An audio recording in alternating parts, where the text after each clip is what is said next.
He was a very good manipulator. He's always trying to manipulate me, in just weird ways. Tonight, we're hearing from a former cellmate of Jesse McFadden. McFadden, as you know, is the man police say killed 5 children, his wife, and himself last week. In a story you'll see only on Fox 23. Fox 23's crime and safety reporter Abigail Dye joins us live here in studio. And Abby, we want to be clear, the man you spoke with was not in prison for any kind of violent or sexual offenses.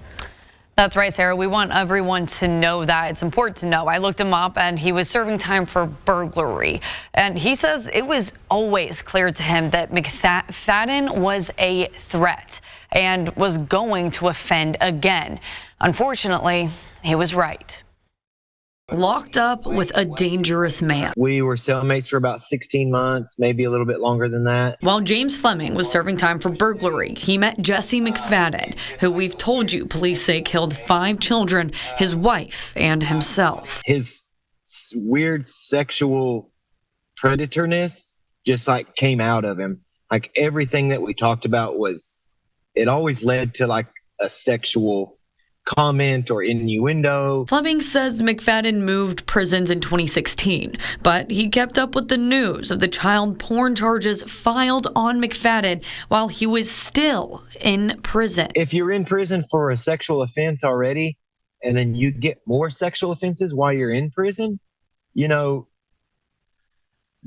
should be a humongous red flag there. So you knew when Jesse got out that he could potentially be dangerous. Abigail, he made such a big impact on my life in the short amount of time that I knew him, that when I got out of prison, I contacted the cops about him. Fleming messaged Henryetta police asking if there was a sex offender registry. They replied saying the state has a list.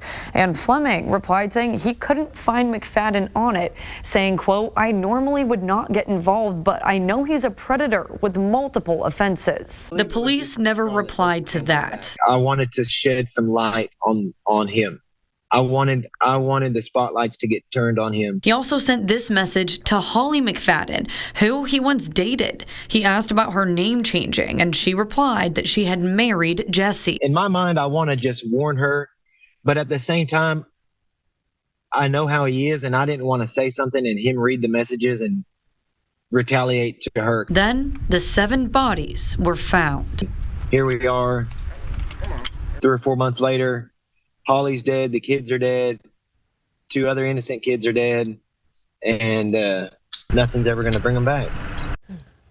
Fleming echoes what we've heard from a lot of people in this situation. He says he wishes that McFadden wouldn't have been let out of prison as early as he did while those additional charges were pending. You've done such a good job covering this story, and you're so thorough in it. We're kind of wondering, Fleming wasn't McFadden's cellmate at the time that he was sexting that underage girl, but did he ever see him with a phone?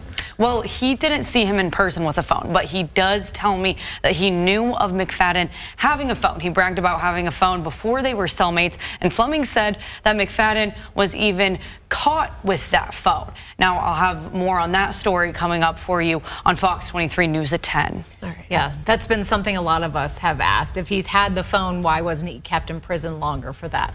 Exactly. So we'll see you back here at 10. Yeah. Abigail, thanks.